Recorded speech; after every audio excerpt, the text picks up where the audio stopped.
For use and abuse this month, we're going to have a little look at the JAG Black range of bank sticks. There's other bits and pieces in the range, which include buzz bars and stage stands, and I do own those, but I don't use the stage stands a lot, quite simply because I don't fish anywhere that I really need them. If I do, of course, I will use them. And the buzz bars, a thing of beauty, but I don't use them quite simply because these stainless bars that you see here, I got these made for me by JAG a very long time ago, and they're a custom build, so they're nice and slim, super tight, and because of that I use them all the time. They're my little babies, so that's the reason I've got them on. If they did make them in the JAG Black, I would switch straight over, simply because of the weight, but they don't. And like I say, it's the weight that is the big difference here, and that is the reason I changed over from a stainless bank stick to the JAG Black range. I always use stainless because they're very, very strong, very durable, and they're not going to bend, they're not going to break, and they're going to last you a long time, which is important. You don't want your bank sticks breaking. So that's why I used stainless. But one thing JAG have managed to do here, although these sticks are aluminium, they're a super strong aluminium. Precision engineering, that's a term you hear a hell of a lot with JAG, and one thing they're good at is making stuff out of metal, and these bank sticks are a perfect example of that. They're very lightweight, but at the same time they're very, very strong. The bank sticks are aluminium, like I say, strengthened, and the inner is carbon, and when you combine ali with carbon, you get a very lightweight product, and that's the important thing for me. I've said it many times in the past, but the more you can cut your weight of your kit down, the better, and these help me do just that. So if I pop this down quickly, there's little touches to the JAG stuff which they seem to put in place, which it just makes them worth the money. You know, they're only little touches, but they're wicked, and this is one of the first ones. Your little knobbly bit here, I don't know what they're called, I'm sure there's a technical name, but on bank sticks I've had in the past, that can unscrew all the way out, you lose it, you can't tighten your bank stick up. But these, they've got a little catch on them, half a turn gives you completely free movement, and that is super, super smooth, and another half a turn the other way will lock it back up tight, and it's going nowhere.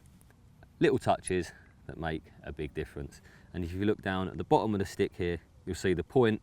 Now on this bank stick, this is an older one, you'll see that the point is pretty bog standard really. It's a standard point, not a lot to it, just a point. Whereas the other one here, this one, that's got like a, I don't know what I'd call that, a diamond shaped point to it, a little touch. It's a little bit thinner as well, so it's the same thickness at the top here, goes down, and then it's much thinner at the tip, and also a little bit longer.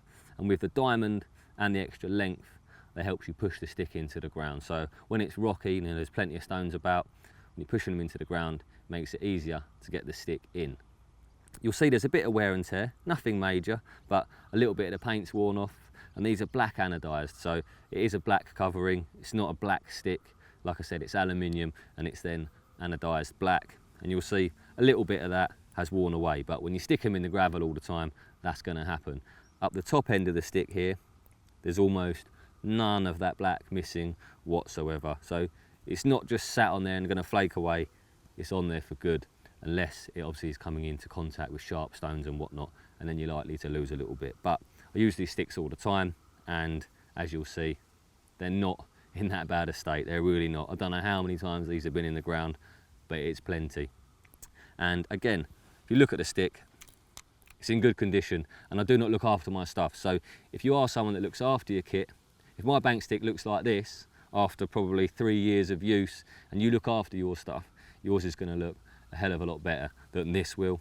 The sticks themselves are available in a 7-inch, a 9-inch, an 11-inch, a 15-inch and a 20-inch. These are the 11-inch, which I find is a nice happy medium. You can use these, you know, if you want to push them all the way into the ground, you can do in most swims. And if you want to have them jolted up a little bit, you can do that as well, because you've got getting on for 2 foot when they're fully extended. So nice all-rounder, the 11-inch, but of course, depending on what you want, there's plenty in the range you can choose from. I do own a set of 7 inches as well, and I got those when I was fishing a lake where it was just impossible to get the bank sticks in. The ground was horrible.